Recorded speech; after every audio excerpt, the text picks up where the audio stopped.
Hi, I'm Kevin Gammill. I'm a group program manager on the Xbox platform team.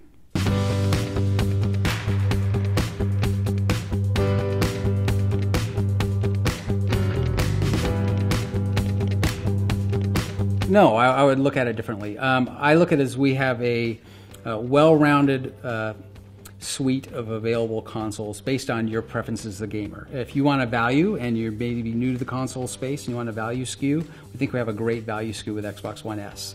If you're one of those gamers kind of like me that wants to run the best versions of the games I possibly can, we have an answer there as well, and that's the Xbox One X. So the naming of Xbox One X, core engineering team really wasn't that involved in. It was primarily a marketing-driven effort. What you do see in that name is a nod to some of our history. We felt that with the 10-year anniversary of Xbox, kind of on the heels of that, we knew at the time of the name we were going to bring some original Xbox games to Xbox One family of devices. So it's kind of a play on words for that. And it was important for us, as the Xbox One X is a member of the Xbox One family, to make that very clear in the name. So why did we decide to price the Xbox One X the way we did? It's $100 more than some other systems out there. When we really kicked off this project, we wanted to focus on three things. One, uncompromised gaming power, compatibility, and craftsmanship. And so the price really comes down to the power aspect of this. And at the end of the day, we wanted the best versions of the games people wanted to play to be played on Xbox One X. And we think we delivered that. That's not free, it comes at a cost.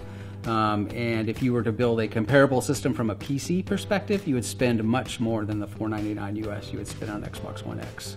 There was an interesting article in PC World, I think it was, a week ago, about a kind of a contest to build a PC for as cheap as you could that would be price competitive with an Xbox One X.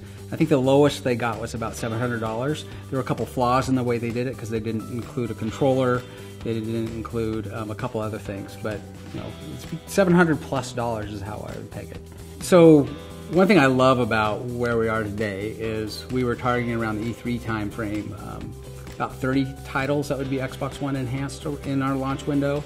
By Gamescom in August, we were tracking about 100. Now we're over 160 titles that we think will be Xbox One enhanced. So to your question on how games are handling it and how I feel, I haven't seen them all, so I can't really comment on it. I've only seen a handful, most of them actually being first party. So do I think there'll ever be a time period where there'll be Xbox One X enhanced only games? I think the answer is no. We think of Xbox One X as a member of the Xbox One family, which includes the original Xbox One, Xbox One S, and Xbox One X.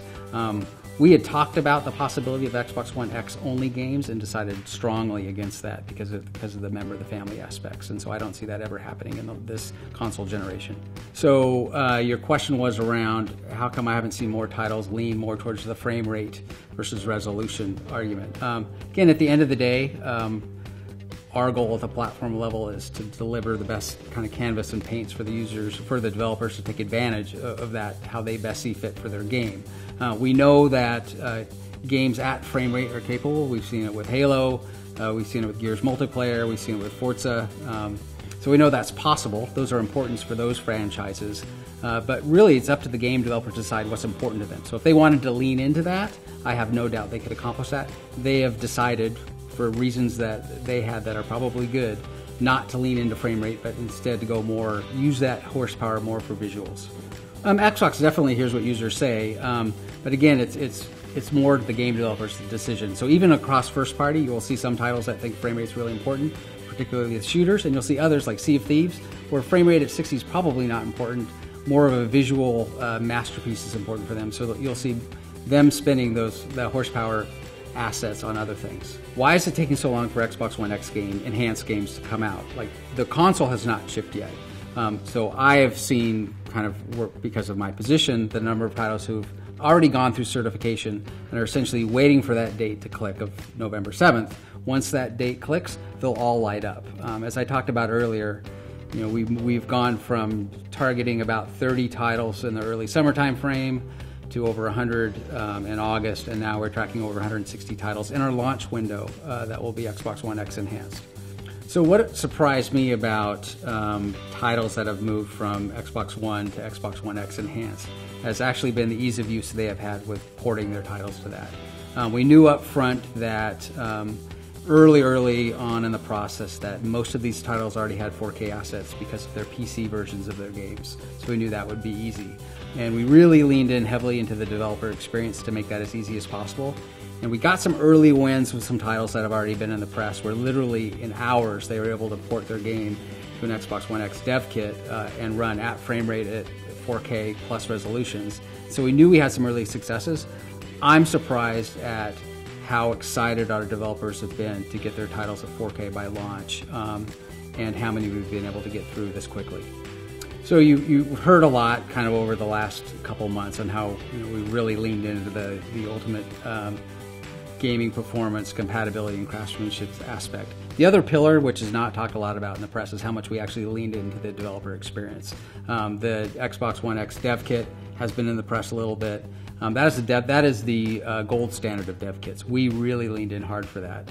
We went out and talked to developers about what they needed in a dev kit. We listened, reacted, and shipped them a dev kit. So it kind of started with that, and then the development kit itself and the tools they have available to help them kind of profile their title. We really doubled down on the developer experience so that when they wanted to make this port, it would be easy as possible. It's simple. You log in or you sign up at id@xbox.com and you become an indie game developer. You do your pitch to our Xbox team and you can get a dev kit and develop your game on it. So your question is, why do I think that developers would take advantage of the Xbox One X hardware and its performance profile versus Kinect a couple of years ago and the traction we had with that? I did speak about this a little bit earlier about, they were already doing this on the PC in many cases where they had 4K assets, really needing that. But if you think about just generally where consumer technology in the industry is going, it is all about 4K resolution. It's about ultra high def experiences.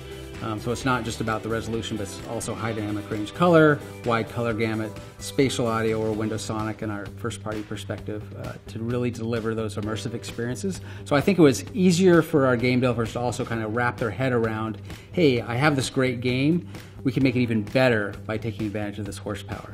On HDR, anytime you adopt what I'll call an early technology or a bleeding edge technology, I personally expect to run into issues. And we saw some of this early with Xbox One S and media content in HDR. We work super closely with most of the major TV manufacturers, and we go to these things we call plug fests, where we bring our consoles, we sit in a big, huge warehouse with a bunch of other televisions from a bunch of different TV manufacturers and actually go run tests.